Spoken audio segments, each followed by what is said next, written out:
신앙생활을 하면서 하나님의 복을 받으려면 주일 성수, 11조와 헌물, 또 기도 말씀 생활, 전도하는 것, 또 섬김의 삶을 살아야 합니다. 땅에 사는 동안 하나님의 복을 받으시기를 바라고 하나님 나라 올라가면 상급과 면류관 받아쓰기를 축복합니다.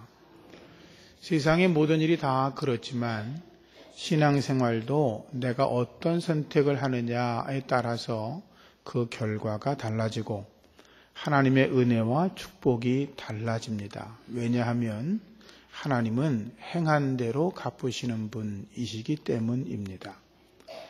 우리가 구원의 문제에 대해서 예수를 나의 주로 믿고 죄 용서함을 받아서 구원받는 믿음 중요하지만 구원받은 백성들이 어떤 삶을 살아가느냐라고 하는 것은 그의 삶이 이 땅에서와 또는 하늘에서의 복과 상급으로 연결되기 때문에 이 땅에서 주님을 향한 헌신과 충성도 중요하다라고 할 수 있을 것입니다.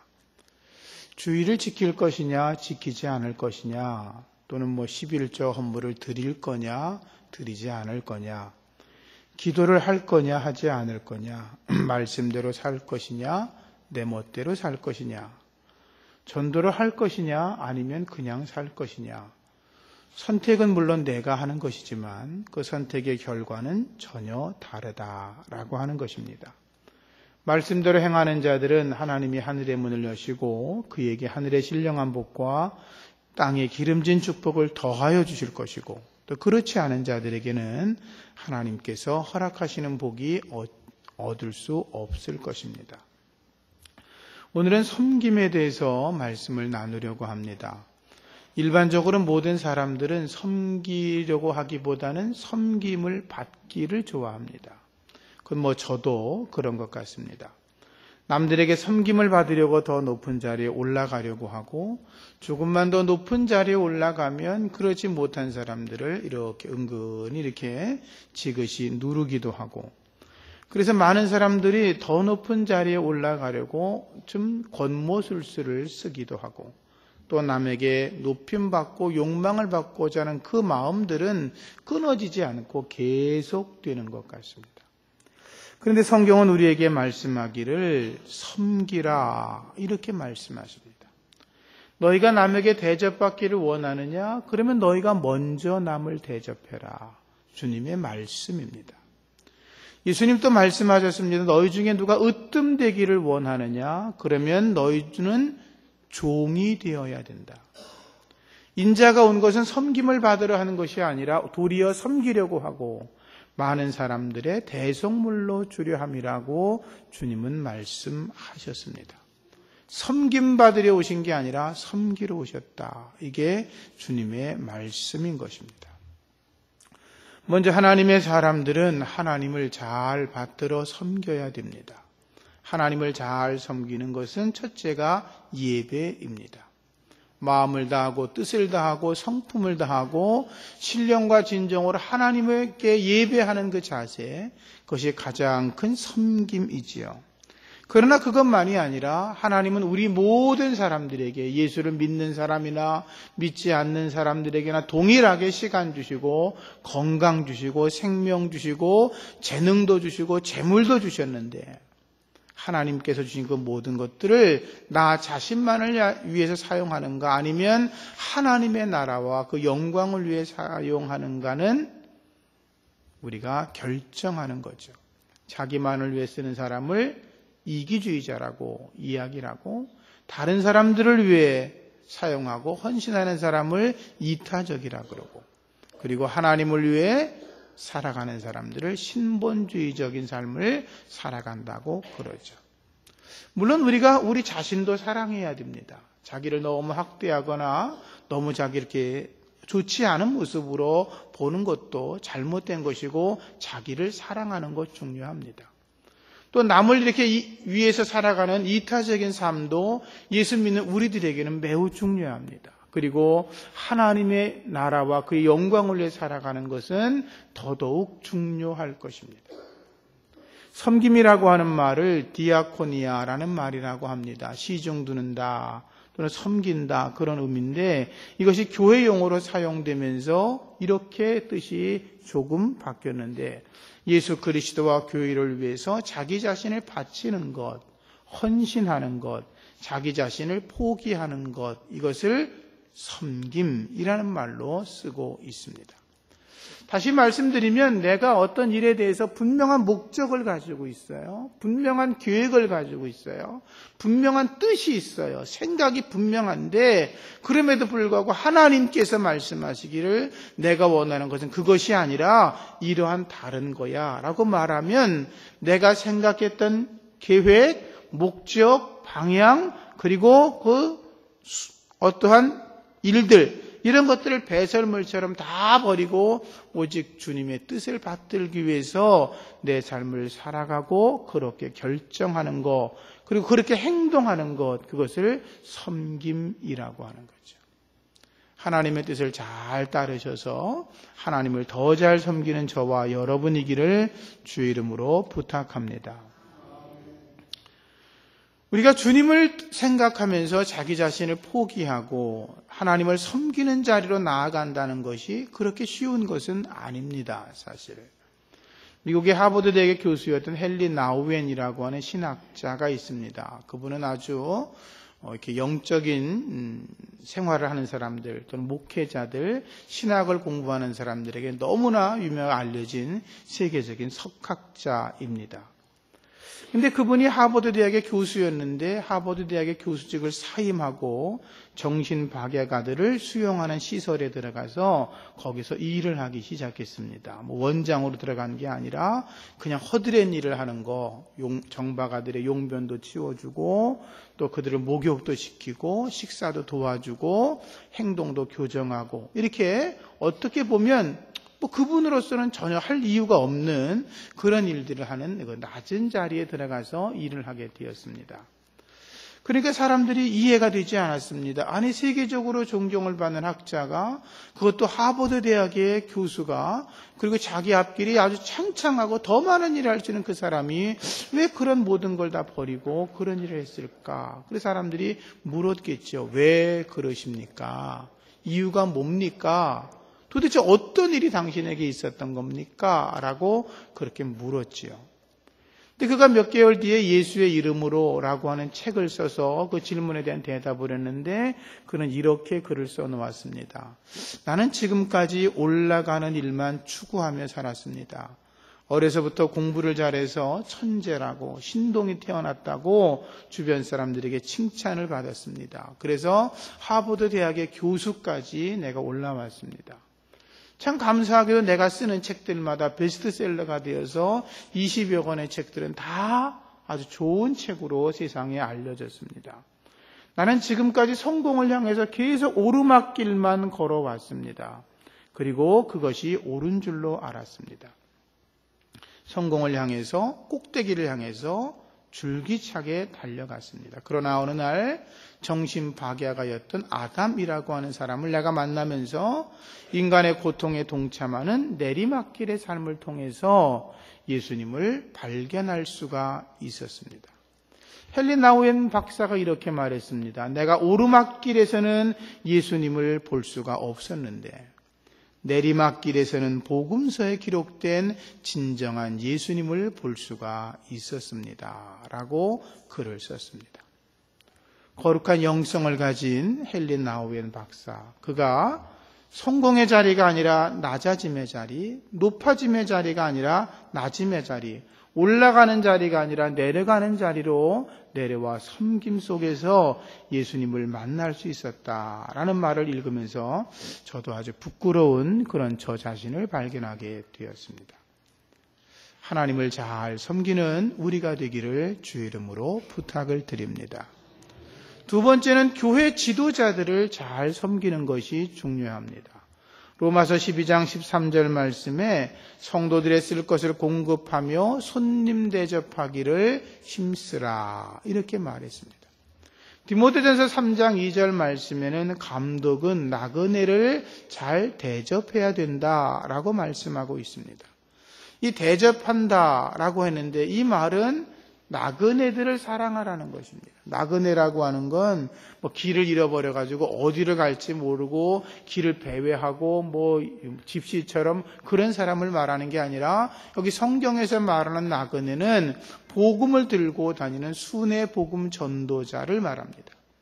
경건한 그리스도인들, 하나님의 말씀을 가지고 이 교회 또는 다른 교회, 옛날에는 교회 안에 이 초대교회 때만 해도 목회자들과 설교자들이 교회마다 있는 것이 아니었기 때문에 여러 곳을 다니면서 복음을 전했거든요.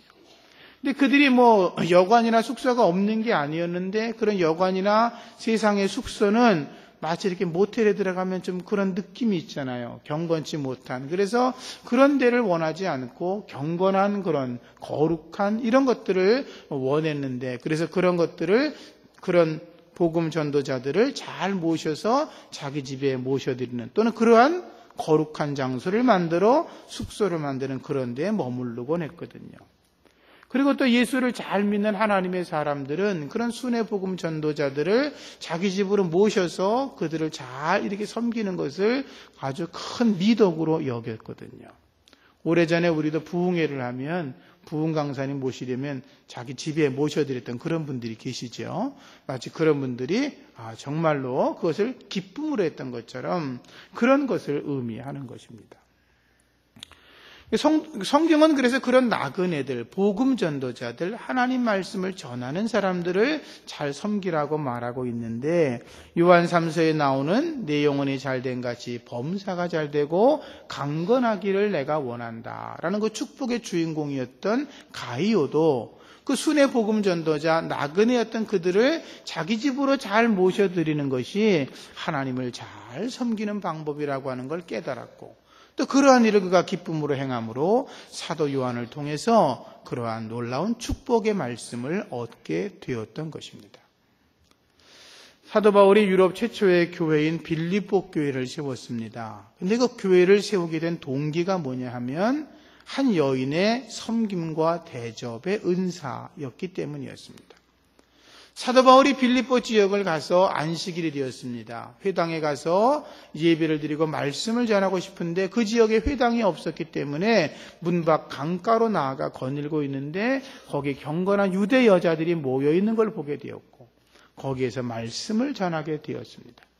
그리고 여러 여자가 말씀을 듣고 있다가 자주 옷감 장사했던 루디아라고 하는 여자가 그 바울이 전하는 복음을 듣다 보니까 저분이 보통 사람이 아니라는 걸 알게 되었고 하나님의 말씀을 전하는 거룩한 주님의 사장에 틀림이 없다고 생각을 해서 그녀가 이렇게 부탁을 합니다. 제가 주를 믿는 자로 알거든 저의 집에 와서 머무르시면 좋겠습니다 라고 이야기를 합니다.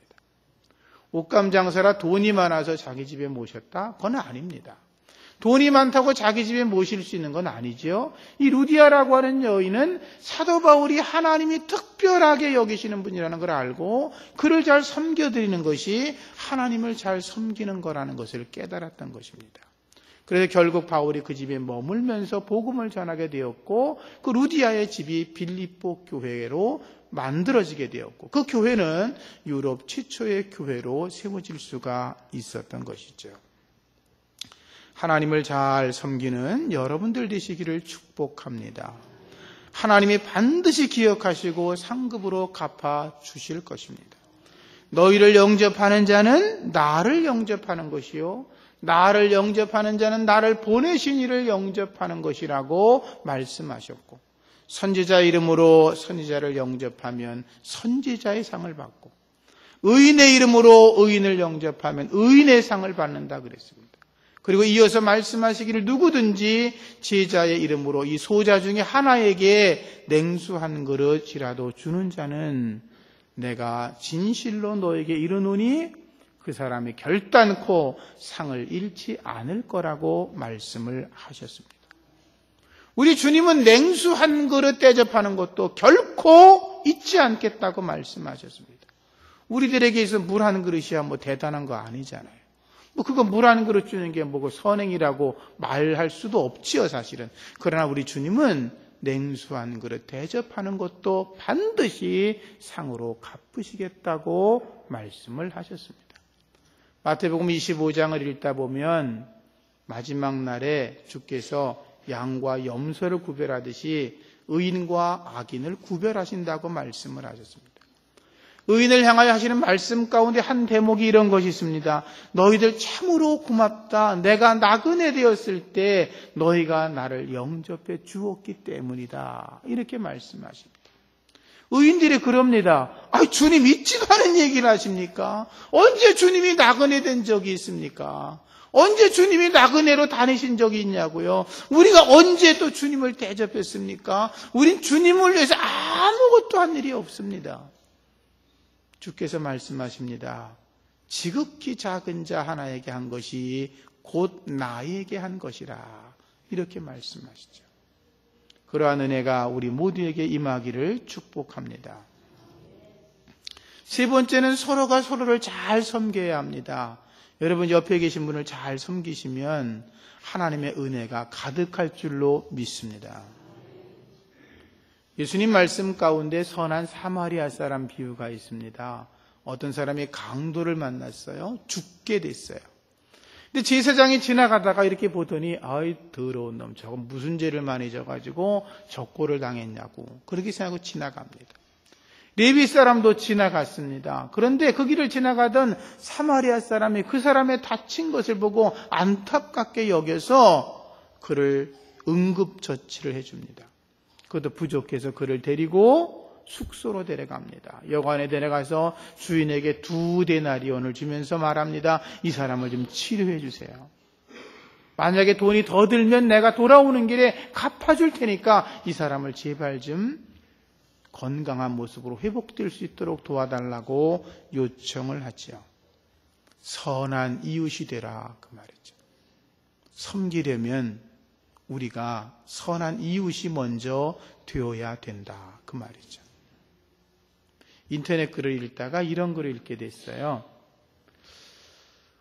어떤 청년이 고등학교를 중퇴했어요. 너무 어려워서. 그래가지고 이제 막노동을 하면서 생활비를 벌고 학원비를 벌면서 공부를 하려고 하는데 뭐 어려울 때는 다 그렇잖아요. 어려울 때는 왜 그렇게 배가 고파요? 어렵지 않을 때는 배가 고파도 고픈 것 같지가 않아. 항상 먹을 게 있으니까. 그런데 이 가난하고 힘들 때는 집에 가도 먹을 게 없으니까 배만 고프면 그냥 정신이 없잖아요. 경험 안 해보셔가지고 모르시죠. 그런데 이 청년이 돈을 벌어도 많이 부족하고 또 그 돈을 벌어도 함부로 쓸 수가 없죠. 또 항상 주머니가 돈이 없으니까 있어도 있는 게 아니었거든요. 근데 어느 날 밤에 학원에 이렇게 공부를 하고 나오는데 너무 배가 고팠어요. 근데 그 앞에 포장마차가 이렇게 보이는데 오뎅 냄새가 그날따라 막 하니까 막 마음이 끌리는 거예요. 주머니를 뒤져보니까 400원이 있었어요. 포장마차에 들어갔어요. 그래서 다 쓸 수는 없으니까 오뎅 한 개만을 딱 사가지고 나머지는 국물로 배를 막 채우고 있는 거예요. 근데 또 포장마차 아주머니는 되게 정이 많잖아요. 그러니까 그 아이가 얼마나 딱하게 여겨졌는지 그 아이한테 오뎅을 10개나 줬어요.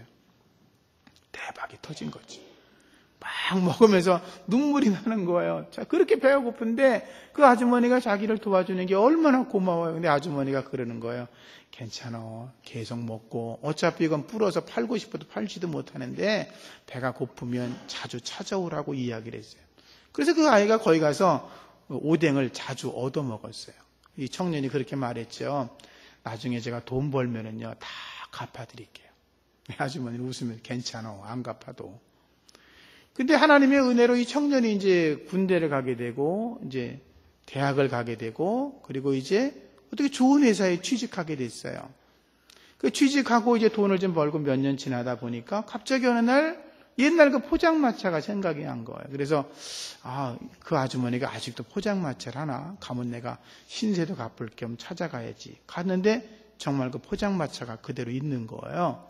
들어가서 이제 얼굴을 보니까 아주머니가 얼마나 반가웠겠어요? 이 이야기를 하는데 보니까 아주머니 옆에 약간 정신이 좀 부족하고 건강이 좋지 않은 아이가 거기 있는 거예요.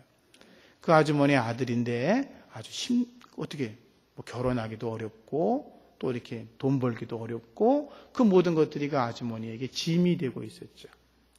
근데 그 청년이 들어간 회사가 제법 큰 회사였는데 그 회사 안에 사회적인 기업이라 그래가지고 장애인들 중심으로 일을 시키고 또 월급은 많지 않지만 58세까지 정년이 보장되고 결혼을 하게 되면 자녀들에게 학자금까지 지원해주는 그런 회사였어요. 그래서 거기를 이제 그런 회사가 있는 거라고 찾아가가지고 거기 이제 부장님을 만나 인사하고 얘기를 하니까 그 청년을 그 장애인 그 아이를 취직을 시켜주었어요. 얼마나 좋은 일이에요. 그래서 포장마차를 또 찾아갔더니 아주머니가 이 은혜를 어떻게 갚느냐고 눈물을 흘리면서 고마워했겠죠. 그때 그 청년이 그렇게 말했어요. 제가 먼저 빚을 졌어요. 그걸 이제 조금 갚았을 뿐인데요. 그 이야기의 제목이 그거더라고요. 오뎅 10개를 갚은 남자. 그렇잖아요? 작은 거지만 뭐 대단한 거 아니잖아요. 누구나 다 할 수 있는 거잖아요. 우리가 서로 간에 조그만 섬김과 조그만 따뜻한 마음이 있으면 함께 살아가는 우리들 모두를 서로 섬기고 그 섬김 안에서 거룩한 기쁨이 우리 안에 만들어질 줄로 믿습니다. 잠언 11장 24절 말씀은 이렇게 말씀하고 있습니다. 흩어 구제하여도 더욱 부하게 되는 일이 있나니 과도히 아껴도 가난하게 될 뿐이라 그랬어요. 너무 아끼기만 한다고 좋은 게 아니라는 거죠. 과도히 아껴도 가난하게 될 뿐이다. 그리고 흩어 구제해서 없어지는 것 같지만 하나님의 은혜로 더 부하게 되는 일이 있다. 힘써 섬기고 나누고 구제하는 것이 좋다고 주께서 우리에게 말씀하고 있는 거죠. 마지막으로 섬김이라고 하는 것은 누군가의 필요를 채워주는 것이에요. 내 옆 사람, 가까운 사람부터의 필요를 채우려고 노력을 하고 또 그리고 우리가 알지 못하는 사람들도 그들의 필요를 채워줄 수 있도록 노력을 하면 하나님께서 우리의 착한 행실을 보고 영광을 받으시고 그들도 구원받게 될 줄로 믿습니다. 뭐 가난해서 우리가 도울 수가 없어요. 물론 그럴 수도 있지요. 그러나 내가 가난해도 도울 수 있어. 이렇게 생각하면 우리의 마음이 더 넉넉해지고 넓어지는 것입니다. 어느 날 손도 없고 발도 없는 사람이 석가모니한테 가서 물었답니다. 저는 손도 없고 발도 없는데요. 무엇으로 보시할 수 있습니까? 불교는 보시한다 그러잖아요. 석가모니가 그랬답니다. 내 얼굴로 해라. 얼굴로도 얼마든지 남의 필요를 채워줄 수가 있다라고 했다는 거예요. 우리가 손과 발로 하지 않아도요, 우리의 얼굴로 환하게 웃으면서 그 사람에게 덕스러운 말을 하고 기쁨의 말을 하고 축복의 말을 하고 용기 주는 말을 하면 얼마든지 우리가 물질이 아니어도 누군가를 도울 수가 있어요. 여러분의 마음이 더 넉넉해지고 여러분들의 얼굴이 하나님의 얼굴처럼 되기를 축복합니다. 일본의 기독교 여류 작가 미우라 아야코 빙점을 쓴 여인이죠. 이 여인의 이야기는 굉장히 아름다운 것이고 여러 이야기가 들려져 있는데 근데 이분은 특별히 질병으로 고생을 많이 했어요. 일본 사람들은 기독교가 한 1% 이내라 그래요. 일본에서 예수 믿는다는 거 쉬운 일 아니거든요. 근데 여자가 예수를 믿는 여인이었어요. 그의 글 속에서도 그 신앙의 이야기가 많이 나오죠. 그런데 그녀가 이제 척추가 아파가지고 병원에 입원하게 됐어요. 몇 년 동안 계속 입원을 한 적이 여러 번 있었는데 그 아픔과 고통 속에서 이 여자가 내가 몸이 이렇게 많이 아픈데 라고 생각하면 병원에 입원했는데 병원에 입원해 보면 다 환자만 있잖아요. 그 자기보다 힘들고 어려운 사람들, 그렇지 않은 사람들 병실에 같이 있는데 다 짜증내잖아요. 아프다 그러고 화내고 막 어떤 분은 심하면 막 큰 소리도 지르고 의사랑 간호사랑 다투는 분도 계시고 막 그런 모습을 보다가 그녀가 생각을 했어요. 나는 예수 믿는 사람인데 내가 그리스도인인데 내가 이 병 속에서 나도 아프지만 내가 할 수 있는 일이 없을까라고 고민을 하다가 그 미우라 아야코가 그렇게 생각을 했다는 거예요. 그래 맞아. 내가 그리스도인이니까 이렇게 힘들고 어렵고 아픈 순간에도 내가 절망하지 않고 기쁘게 웃을 수 있다는 걸 보여줘야지라고 생각을 했다는 거예요. 그래서 그녀는 병상에 있는 동안에 찾아오는 간호원이나 의사에게 언제나 기쁨으로 대하고 병신의 환자들에게 늘 격려하고 용기를 주고 하나님 안에서 평강이 있다는 이야기를 하면서 오히려 그녀를 통해서 병실의 분위기가 더 아름다워졌다는 거예요. 우리의 마음속에 하나님의 평화가 있기를 축복하고 그 평화가 모든 사람들에게 나타날 수 있기를 축원합니다. 상대방의 필요를 채워주려고 하는 것, 이것이 섬김인 것입니다. 말씀을 준비하다가 저도 많이 부끄럽더라고요. 나도 내 필요만 채우려고 너무 많은 시간을 살아오지 않았나 이런 생각이 드는데, 저와 여러분들이 나의 필요도 물론 중요하지만 다른 사람의 필요, 하나님의 필요를 생각하면서 조금 더 섬김의 삶을 살아가려고 노력을 한다면 하나님께서 우리를 통해서 놀라운 일을 이루실 줄로 믿습니다. 기도하겠습니다. 누구든지 제자의 이름으로 소자 중 하나에게 냉수 한 그릇이라도 주는 자는 내가 진실로 너에게 이르노니 그 사람이 결단코 상을 잃지 않을 거라고 말씀하신 주님, 지금까지 우리의 인생인 나의 삶의 필요를 채우려고 살아왔다면 이제 이후로 우리가 나의 필요만이 아니라 상대방의 필요, 나와 함께 살아가는 사람들의 필요, 하나님의 필요를 채워가는 섬김의 삶, 거룩한 삶이 우리를 통하여 나타나게 하여 주시옵소서. 우리의 착한 행실을 통하여 하나님이 영광 받으시고 우리의 그러한 행실 때문에 예수 믿는 사람들이 더 많아질 수 있도록 하나님 도와 주시옵소서. 예수님 이름으로 기도합니다. 아멘.